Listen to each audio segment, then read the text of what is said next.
আসসালামু আলাইকুম রহমতুল্লাহ। সম্মানিত প্রিয় ভিউয়ার্স, আশা করি আল্লাহ তাআলার অশেষ মেহেরবানি ও দয়ায় আপনারা সকলেই ভালো আছেন। দূরে কিংবা কাছে, দেশে কিংবা প্রবাসে সবাইকে জানাই শুভেচ্ছা ও অভিনন্দন। আপনারা দেখছেন আপনাদের পছন্দের ইউটিউব চ্যানেল রুহানির দর্পণ।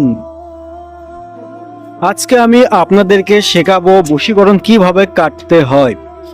যত শক্তিশালী বশীকরণ হোক না কেন, কুফরি মন্ত্রে বশীকরণ হোক না কেন, আপনি এক নিমিষেই কাটতে পারবেন। ভিডিওটি না টেনে মনোযোগ দিয়ে দেখুন। অনেক সময় আপনি নিজে বা অন্য কেউ বশীকরণের শিকার হয়ে থাকেন। আপনি যদি কারোর জন্য আসক্তি হন, এই দোয়া দিয়ে আপনি নিজেই কাটতে পারবেন। সেই সঙ্গে অন্য কারোর জন্য যদি করতে চান, সেটাও করতে পারবেন বন্ধুরা।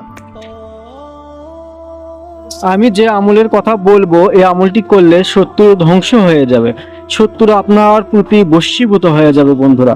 আসুন জেনে নেই আমলটি কিভাবে করবেন। প্রথমে আপনি যদি নিজের জন্য করতে চান, নিজের বশীকরণ দূর করতে চান, তাহলে কি করতে হবে শুনুন। পবিত্র কুরআনুল কারিমে একটি সূরা আছে, সূরা লাহাব।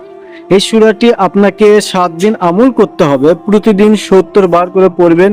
এক গ্লাস পানিতে 70টি ফু দিবেন, তারপর সেই পানি পান করবেন। এইভাবে আপনাকে 7 দিন আমল করতে হবে। তাহলে আপনার নিজের উপর থেকে বশীকরণ দূর হয়ে যাবে ইনশাআল্লাহ। আর যদি আপনি অন্য কারোর জন্য করতে চান, যার জন্য করবেন সে ব্যক্তি আপনার কাছে নেই, হয় বিদেশ আছে বা অন্য কোথাও আছে, তাহলে আপনাকে যা করতে হবে, সূরা লাহাব 70 বার পড়বেন।